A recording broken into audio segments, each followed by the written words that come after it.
Welcome to Love Lies Chronicles. I'd really appreciate your comment. It helps me understand if you enjoyed the story and how I can improve in future ones. I was scraping burnt cheese off a cast iron skillet when her phone buzzed on the counter and lit up the backsplash like a small lighthouse. My name is Evan Marston, 33, operations manager for a shipping outfit in Charleston. It was a quiet Wednesday, late enough that the neighborhood had settled into that soft hum of dog walkers and distant TV dialogue. She was in the shower down the hall, steam curling under the door, a playlist thumping through the Bluetooth speaker like nothing in the world needed our attention. I wasn't looking for trouble. Trouble rolled itself to the edge of the countertop and blinked at me. The preview line said her friend's name and the opener. So when are you leaving him? I could have turned away. I should have. But some messages don't feel private. They feel like the building creaking before a storm. I touched the screen. The thread opened like a trapdoor. After I get what I want, I'm gone. I didn't gasp the phone across the room. I finished the skillet, ran water over it, and watched the steam rise like a bad magic trick. Then I set the pan in the rack, dried my hands, and put her phone back exactly where it had been, screen down, as if none of it had happened. The shower cut off. She came out in a towel, hair twisted up, moving through the kitchen with that practiced, distracted grace. She asked about dinner like it was any other night. I answered like it was any other night. We ate, talked about nothing, scrolled through movie options we never chose. I studied her the way you study a puzzle you've already solved, only to see if you missed a piece. When she laughed at something on TV, her hand didn't reach for mine. When I mentioned the weekend, she said she might have a wellness event Saturday, a phrase that had become a regular guest in our house. I told her no problem. I meant it. The thing is, you don't get 8 years into a marriage and fail to notice drift. You notice when the hugs get shorter, when weekend plans default to separate circles, when passwords change without conversation. You notice the new habit of taking long drives to clear her head and coming home and going straight to the shower. You notice how your own jokes, the ones that used to land, now pass through the room like old mail. I'd chalked it up to stress and routines and the slow gravity that pulls two people into quieter orbits. Her message reset the math. I cleaned the table and loaded the dishwasher while she scrolled on the couch. From the kitchen light, I could see my office door crack just the way I left it every night. Habit more than security. Budget projections sat on the screen, shipping lanes and schedules, a map of lines and timing. Predictable work. Dependable margins. The kind of life that makes other people feel safe. I realized I liked that about myself more than I'd admitted lately. Predictable doesn't mean blind. In bed, she lay on her side, phone glow lighting her cheek, thumb working in a steady, secret rhythm. I set my alarm for 5:10, like always. Early runs have kept me honest since I was 22. That night I ran to stack it. For miles along the marsh, breath white in the cooler air, her message playing back like a voicemail I didn't ask for. After I get what I want. There's a difference. Need is groceries and a roof and kindness when the day hits hard. One is leverage. At the office, I moved through morning meetings like nothing had shifted. My guys were loading containers, checking manifests, arguing over who miscounted pallet space. I signed off on a revised schedule and watched a forklift drift back into its lane with the same feeling I'd had with the skillet. Keep it steady, no sudden moves.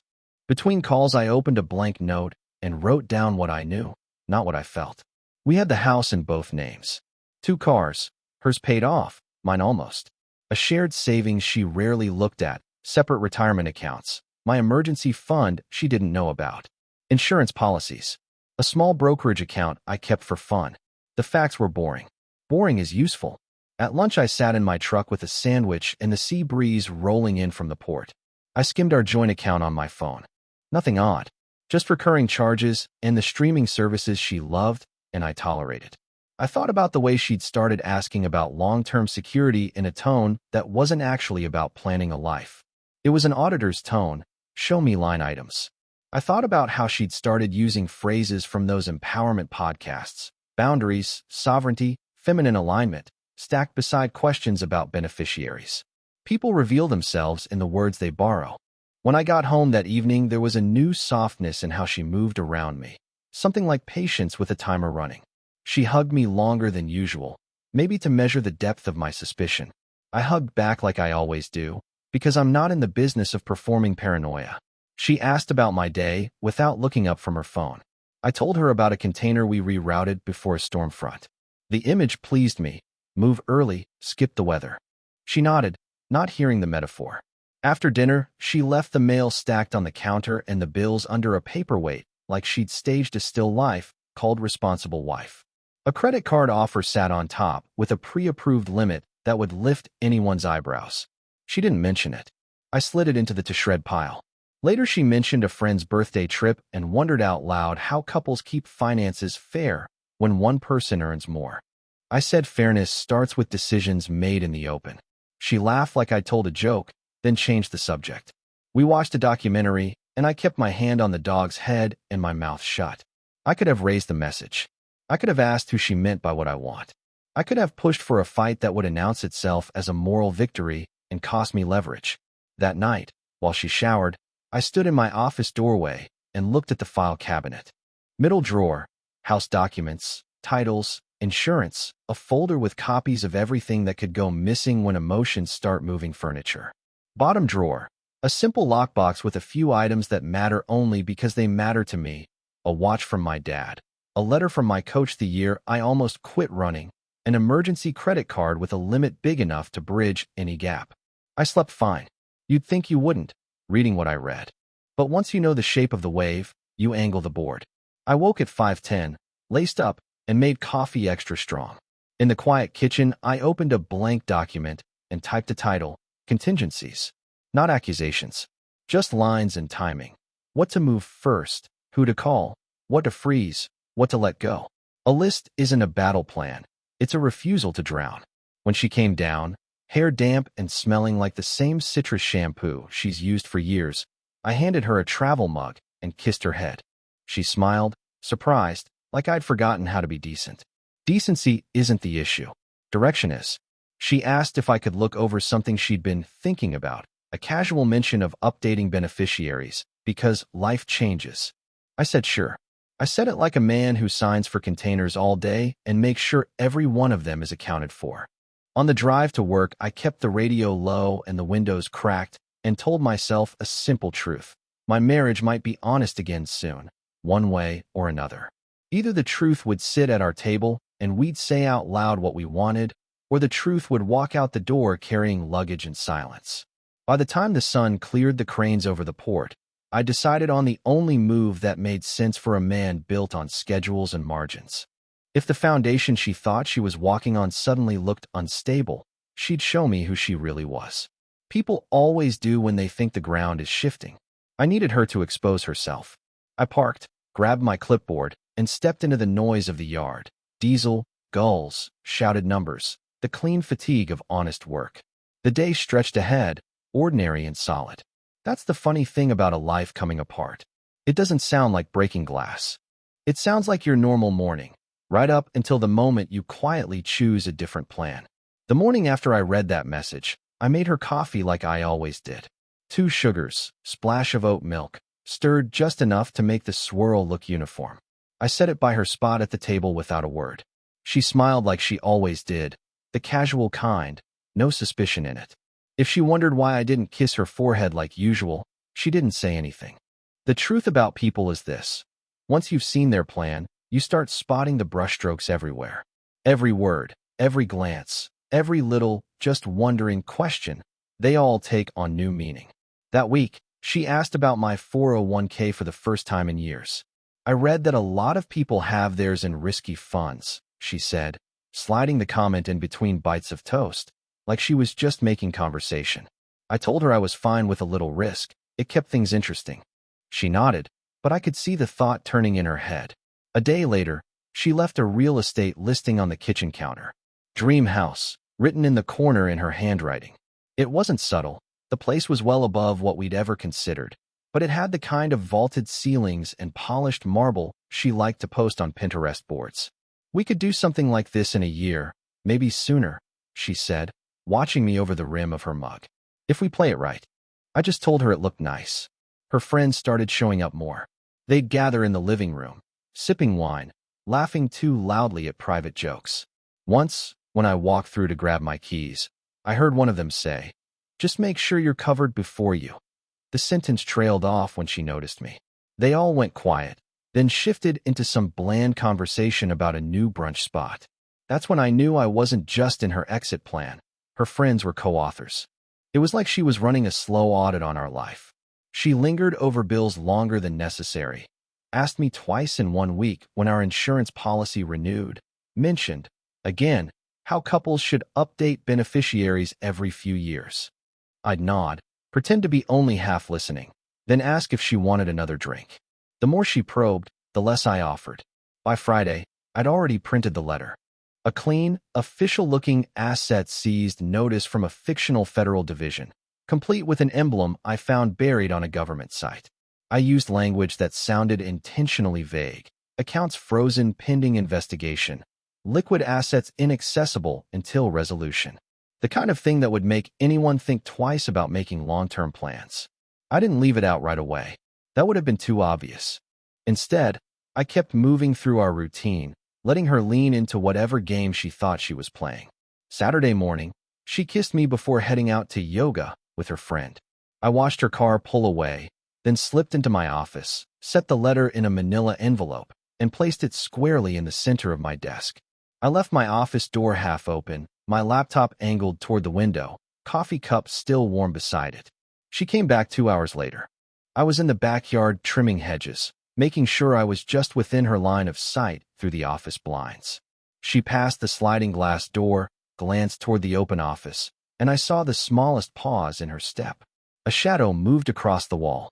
The envelope didn't stay closed long. When she came out to the yard, her smile was stretched a little too tight. She asked if I needed help with the clippings. I said I was almost done. She didn't bring up the letter. But for the rest of the day, she was quieter. By Sunday evening, the shift was obvious. She started tidying things she never cared about before, like she was mentally preparing to pack. She scrolled through her phone more, texting with that deliberate, thumb-pausing rhythm that says the words are calculated. And when she thought I wasn't looking, she studied me, like she was trying to figure out if I'd noticed her noticing. That night, she came to bed later than usual. I was already half asleep when I felt her slip under the covers without touching me. Her breathing was steady, but not relaxed. She was thinking. On Tuesday, she dropped the pretense. Over breakfast, she told me she was considering a short break to think about her future. The phrasing was rehearsed, softened enough to sound reasonable, but with the underlying message clear. She was planning her exit. I just nodded, told her I understood, and went back to my eggs. That non-reaction threw her off. She studied my face like she expected a fight, a plea, maybe even an argument she could win. I gave her nothing, and that nothing was louder than any words I could have thrown at her. I could feel it. Her plan was shifting under her feet, and she didn't even know why. The morning she floated a short break to think about her future, I gave her exactly what she asked for, more space than she knew what to do with. Not distance loaded with meaning. Just quiet room to walk herself wherever she already planned to go. She waited for a plea. I kissed the top of her head, told her to take whatever time she needed, and left for work 5 minutes early. Silence, when you do it right, isn't a wall. It's a mirror. On the drive to the port, I called a lawyer I'd shortlisted weeks ago. Former JAG, now very polite, very efficient, and allergic to drama. We spoke in the practiced shorthand of men who handle problems by stacking facts. I outlined assets, dates, the message I'd read, my plan to keep things nonviolent and documented. He told me what could be protected in our state, what could be moved, and the order to move it. Before lunch, his paralegal sent a checklist that looked like a shipping manifest for a marriage. Accounts, titles, policy numbers, the kinds of paper that decide who walks away with what. I saved the PDF beside route maps and hazard notices. A different kind of storm chart. At the yard, I signed off on a container reroute, then used my break to open an account at the credit union near the terminal. New checking, new savings, new debit card I didn't plan to use. I adjusted my direct deposit. 80% to the new place, 20% left in the old to keep the lights on and the act intact. Back on my lunch tailgate, I quietly removed her as an authorized user from every card I managed. Boundaries drawn with the same pin I used to initial bills of lading. That afternoon, I walked the catwalks above Bay 4 with the foreman, both of us watching a crane operator lower a 40-footer into place like a surgeon setting a bone. Control looks boring from the outside. It feels like oxygen on the inside. When my phone buzzed, her text, dinner plans. I answered the same way I've been answering everything lately. Sure, whatever you feel like. She replied with a heart. The sound of a plan recalibrating. After work, I took the long way home, looped the bridge so I could watch the water swallow the sunset in slow, clean lines. At the bank near the house, I rented a safety deposit box and slid in a velvet pouch with my father's watch, our car titles, birth certificates, and a slim ledger of notes written by the only man who ever taught me how to hold a line without raising my voice. On the way out, I bought a cheap prepaid phone because I was done being easy to corner. At home, I cooked spaghetti in a Jared sauce doctored with garlic and whatever red wine looked least offended on the counter. She was sweet that night, attentive in that careful way, asking about my day and telling me I looked tired. When she leaned across the table and squeezed my hand, I let her hold a man she no longer had leverage over. In her eyes I could see the math, affection in small doses, withdrawals on the horizon. I topped off her glass and asked how yoga was. She blinked, paused just long enough to think if she'd said yoga, then said fine. When she went to bed early, I took pictures of the house. Every room, wide shots, then close-ups of items that tend to grow legs once boxes appear. Tools, watches, electronics. The framed photo of my mother I keep on a shelf near the office door. Timestamps tucked themselves into the metadata like quiet witnesses. I uploaded everything into a folder named like an invoice your accountant doesn't need to see. Warranty Notes 2023. Then I printed a simple household inventory sheet and slid it into my office drawer on top of the manila envelope she'd never seen. The next morning, I moved subscriptions off the joint card and onto my own. Power, water, internet, the streaming services she treated like oxygen, the essentials stayed paid. The fluff I didn't care about fell off the cliff. Not punitively. Precisely.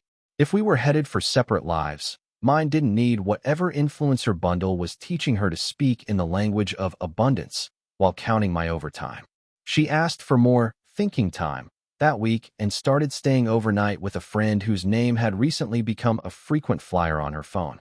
When she was gone, I changed the Wi-Fi password and labeled the network with the same ID, just to make sure that if she remembered something, it would be the wrong something. I scrubbed my laptop, backed up the important pieces to an external drive, and wiped the rest down to bones I could rebuild from memory. If she wanted to download a new life, she could do it on her own device. On Thursday, I left work a little early and sat with my lawyer in an office that smelled faintly of dust and copy toner. We drafted a simple separation agreement that read like a ceasefire. Each party keeps items in their sole name. Joint assets frozen pending final division. No new debt on shared accounts. No dissipation of marital property.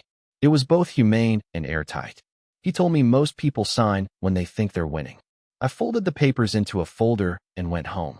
I didn't present it. Presentations are for people who want permission.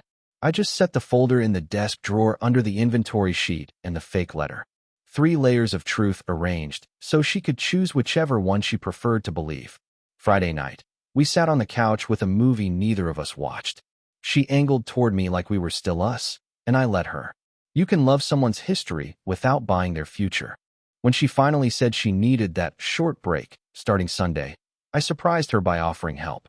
Take the car this week, I said, setting the spare key on the table between us. You'll move faster without waiting on rides.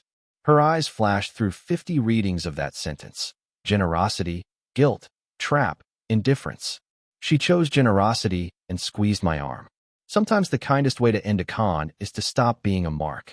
Saturday morning, I ran 6 miles under a sky that looked scrubbed clean, then stopped by a warehouse club and bought flattened cardboard boxes that smell like every apartment I've ever lived in.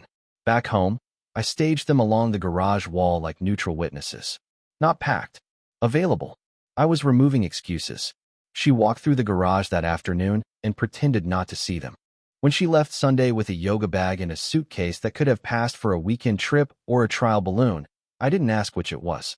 I carried the suitcase to the porch and set it down gently. She kissed my cheek and said, "This is just for clarity." I told her clarity is good for both of us. She narrowed her eyes at that, then drove away. The house inhaled. Empty houses always do. I stood in the kitchen and let the quiet settle the way flour settles when you stop stirring. Then I moved. In the office, I took the envelope, the asset seized letter she'd already read twice by now, and slid it just inside the drawer again. I opened my laptop and booked a flight with miles I've been hoarding since before we were married, Charleston to Athens, with a short layover in New York to break the trip. I picked an aisle that isn't shouty and a hotel in Plaka owned by a couple who still answer emails like letters. Then I bookmarked ferries, marked a few islands with the ease of a man who moves freight by water for a living, and closed the lid. I scheduled a meeting with HR to request 2 weeks of accrued leave. No crisis or story, just time I'd earned that I finally intended to spend on myself. I messaged my buddy who manages the Saturday soccer run and told him I'd be scarce, then texted my sister and said, taking a break to see some blue water. She sent a string of thumbs ups and one about time. That night, I moved to the guest room without announcement. Not as punishment, as policy. I slept well. Monday, she texted at 9:12 a.m. You okay? I waited until lunch to answer. All good here. Handle what you need. For words, longer response time, signal received. We exchanged logistics about the dog. She sent a heart. I kept my replies short. My silence was a working condition. I stopped initiating anything. Plans, conversation, explanations. If she wanted to talk, she could call. If she wanted to angle, she could do it in daylight. Mutual friends pinged me with cautious check-ins. I told them I was focused on work and running and sleep. The ones who mattered said they were around. The ones who wanted gossip didn't get any. Rumors starve in clean air. On Wednesday, I dropped by the credit union and moved the last leftover autopays off the joint. That night, I emailed myself scans of everything important with the subject line, November manuals. I like the mundanity of it. I like the way quiet competence feels on the tongue after you've swallowed a lie. She came by Thursday to grab more clothes and stood in the hall holding a sweater like it was an artifact from a different dig site. I told her I had a work call in 5 and smiled like a colleague. She asked if I was angry. I told her I don't get angry at gravity. I just plan for it. It was the most honest thing I've said in months. Before she left, she drifted toward my office door, eyes touching the edge of the desk, the drawer, the envelope she wasn't supposed to know I knew she'd opened. She left with a small suitcase and a silence that sounded like wires tightening under a stage. That weekend I drove to the storage unit and slid a few woodworking tools my father left me into the back corner, masked by camping gear. On the way home, I bought a notebook, the cheap kind with a cardboard cover, and wrote 3 questions on the first page. What do I control? What am I willing to lose? What costs more to keep than to leave? Underneath, I wrote the answer that mattered. Dignity is cheaper than negotiation.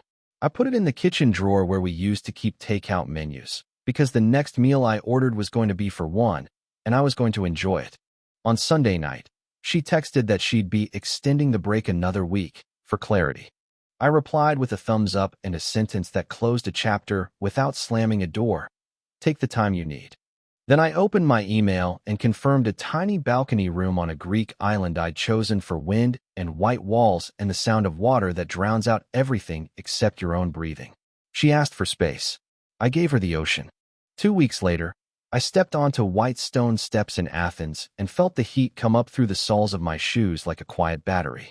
The port maps in my head turned into ferry timetables and a paper ticket tucked behind my ID. I checked into a room with a balcony the size of a bath mat and a view so clean it looked edited. Blue water, white walls, a table just big enough for a coffee and a plan. I set my bag down and exhaled like I'd been holding my breath for a season. I posted one photo, the sea through the lattice, my bare feet in the corner, a line under it that said, on leave. No hashtags, no geotag. The ripple arrived in minutes. A buddy from the yard dropped a thumbs up. My sister sent a row of sun emojis. Then her name lit the screen. First a question mark. Then, are you okay? I let the screen dim. Being unreachable isn't punishment. It's policy. By sunset on Mykonos, the message is stacked. Can we talk? I think I misunderstood something. I'll be home Sunday. Nothing accusatory, nothing admitting.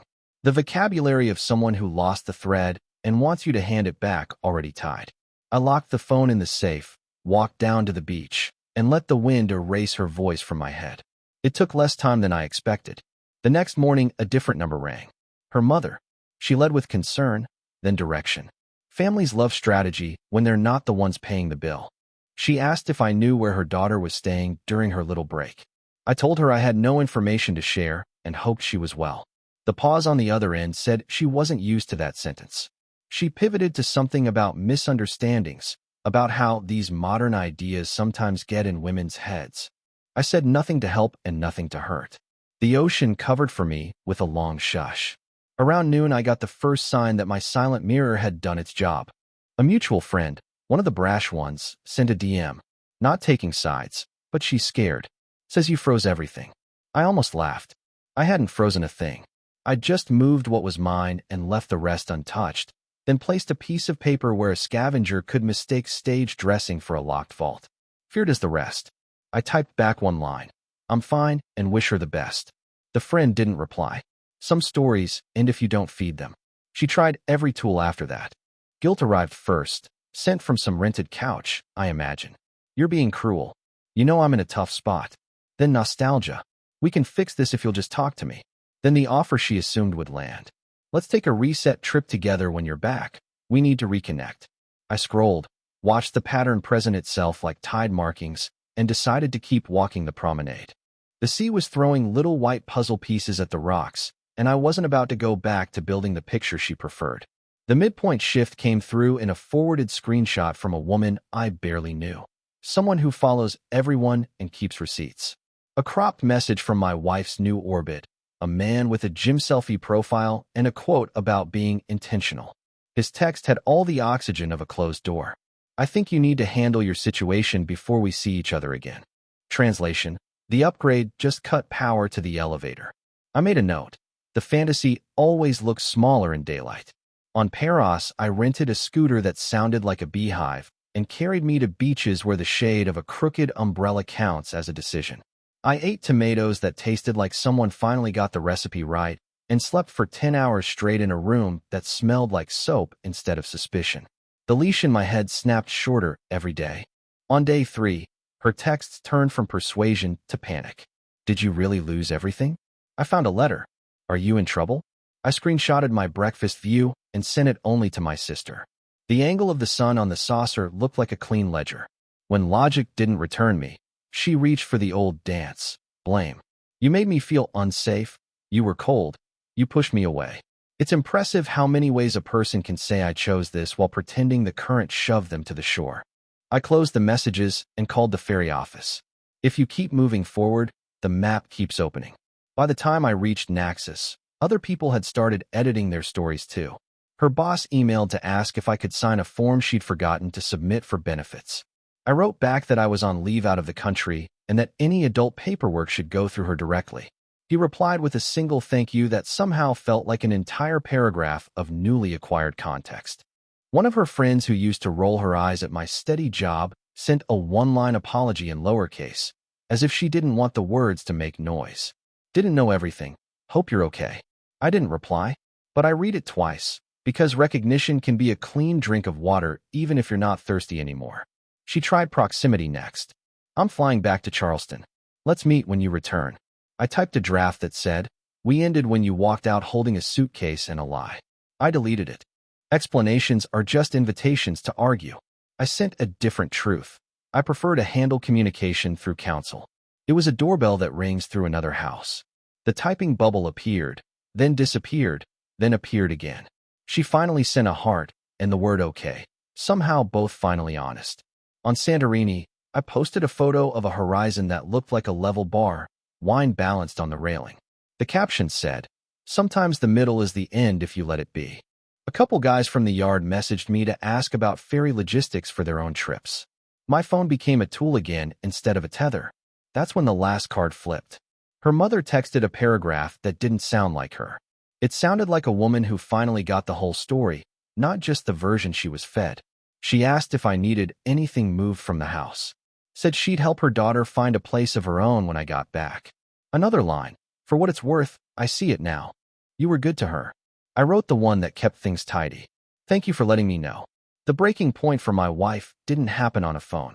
It happened in a single sentence she left on my voicemail at 2:13 a.m. Charleston time.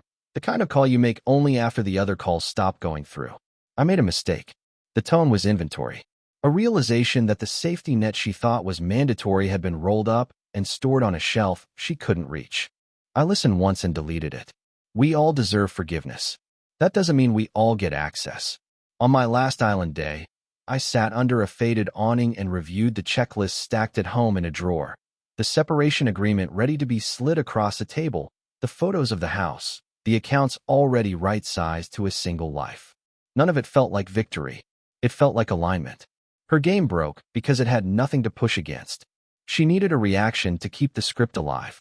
I gave her a boundary and the sound of distant water. Friends back home started sending me screenshots of her social posts, self-help quotes about growth and accountability framed around pictures of lattes. You can survive anything if you stop volunteering to be the villain or the savior in someone else's chapters. I finished my coffee, wrote down my ferry time, and packed the small bag the same way I'd packed my life. Essentials only, no souvenirs I'd have to explain later. When the plane lifted out of Athens and the blue gave way to cloud, my phone buzzed one last time. A simple message from her. I'll sign whatever you want. That was the sound of a plan collapsing in on itself. I put the phone in airplane mode and closed my eyes. The ocean got the last word. The message landed while my plane banked over thunderheads somewhere between Europe and home. I'll sign whatever you want. No punctuation. Inventory language. I stared at it until the cabin lights dimmed and the wing cut through cloud like a paper knife. I didn't reply. There wasn't anything left to say to the version of her who wrote that sentence. Charleston greeted me with heat that hugged and didn't let go. I grabbed my bag, texted my lawyer that I was back, and drove the long way from the airport to let the river stitch me to the city again. At the house, the azaleas had exploded while I was gone. Inside, everything smelled faintly of dust and lemon cleaner. My dog met me like I was the last responsible person left on Earth.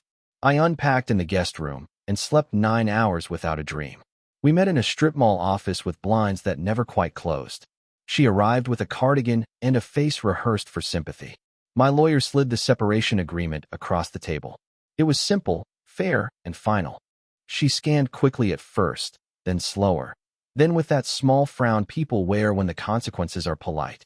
When she reached the paragraph about non-disparagement and no new debt, she glanced up at me like I'd broken an unspoken rule. I kept my gaze on the pen. She signed where the flags told her to sign. The pen clicked. Paper turned into gravity. She tried a soft closing statement about two good people who lost their way, about maybe dinner sometime to honor what we had. I thanked her for coming and told her future communication should go through counsel. Something in her posture settled then, like she'd finally believed what I'd been saying with my silence since the morning I found that message. I wasn't negotiating the terms of my own respect. After the meeting, I walked to the truck and laughed once, short, like a cough, because I'd stopped agreeing to lose. Practicalities followed like train cars. I scheduled a locksmith. I moved the last of her things into 3 labeled boxes and set them on the porch for her mother to collect. I updated beneficiaries, closed the joint account after the final utilities landed, and consolidated the kind of paperwork you only learn to love after it saves your life once. I kept the house for now, not as a trophy, but as a place that had held a version of me I didn't intend to abandon. I moved my clothes into the primary room again and kept the guest bed made because clean exits matter. Friends filtered back into my days without questions I didn't want to answer. A couple of them confessed they'd seen pieces I hadn't. The truth arrives when it's safe to stand beside it. My sister came over with takeout and a plant that looked hard to kill. We ate on the porch while cicadas practiced percussion and the dog snored like a 2-stroke engine. "You look lighter," she said. I told her I'd traded weight for shape. The old rituals returned as if they'd been waiting just off stage. Dawn runs along the marsh. Saturday pickup soccer with men who talk in scores and sore knees. A coffee at the small place by the shipyard where the owner always undercharges because she thinks longshore jokes are currency. I started reading again, the good kind, books with sentences that slow you down. In the evenings, I cooked food that tasted like its own name and played the same 3 records until the needle learned my week by heart. She tested the edges a few times. A late-night text sent after she'd likely scrolled my new photos and found nothing to fight. "Miss your laugh." Then, 2 days later, a neutral practical question she could have asked my lawyer. I don't hate her. I just don't feed what I won't keep. Her friends adjusted their orbit accordingly. One unfollowed, one reached out with a quiet apology, and one posted something about narcissists that made me smile at the ceiling. Stories rearranged themselves to protect their tellers. Mine didn't need protection anymore. The final papers arrived on a Thursday that smelled like rain. I signed them alone at the kitchen table we'd once argued over paint colors at. The pen scratched. The dog drank water too loudly. I slid the documents back into the envelope and felt that unremarkable click you feel when a door closes perfectly on the first try. Respect isn't dramatic. It's calibrated. A month later, I sold the second car and put the money into a trip fund labeled Without Romance, Blue Water. Greece had given me back my pulse. I planned for Portugal next, then a road loop through small towns where nobody cares about your story as long as you're kind and tip in cash. Travel was a way to keep proving to myself that my life moves under my own power. Work noticed the difference. I was present, sharper. We cleaned up 2 sloppy processes that had bled money for years because nobody wanted to redraw the map. I redrew them. The foreman started calling me Zen on good days and ice when I tore a broken plan down to studs without raising a voice. It fit. Calm as a tool. Every once in a while, I'd hear a report. She'd moved into a place across town with big windows and thin walls. She'd unfollowed some of the louder friends and joined a different orbit that spoke less about empowerment and more about budgeting. Her mother sent one text in the tone of a truce flag, saying she hoped I was well and that she'd always thought highly of me. I thanked her and meant it. Compassion isn't reconciliation. It's just proof you survived with your hands open. I changed my emergency contacts. I updated my will. I cleaned the garage, kept the boxes I needed, and drove a trunk full of maybes to a donation drop where a teenager thanked me like I'd done something bigger than drop weight. Standing there in the heat, I realized I hadn't thought about the fake letter in weeks. The prop had served its purpose and then disappeared under the tide of actual choices. There's a strange dignity in knowing your best move was simply not playing. On a quiet Sunday, I took the notebook from the kitchen drawer, the one with questions, and added a 4th line at the bottom. What do I want to remember about myself in 5 years? I sat with it until the answer felt like breath, that I didn't trade my name for company. That night, I booked 2 tickets to Portugal on miles, one in my name and one left intentionally empty. If life ever brings someone worth the second seat, she'll sit there because she earned it, not because I owed it. If that seat stays empty, I'll still cross oceans smiling. Weeks passed without drama. Relief can be a quiet feast. I ran faster, slept harder, laughed easier at things that deserved laughter. When I finally drove out to the island on a weekday off and watched a squall roll in over flat green water, I understood the sentiment I'd been chasing without naming it. Peace is the absence of performance. She reached out one last time, an email with a subject line that sounded like wind-down music. I'm sorry for how I handled things. I read it carefully. It was sincere in the way apologies can be when the costs have already been paid. I archived it. Then I set a filter so that future messages dropped into a folder marked legal and didn't touch my day. People ask sometimes, the ones who only saw the edges, would you do anything differently? My answer is boring and true. I would have believed my own instincts sooner. I would have remembered that a man can't be stolen from if he keeps his hands on his steering wheel. I would have walked the same, but faster. Respect isn't a speech, a plaque, a victory lap.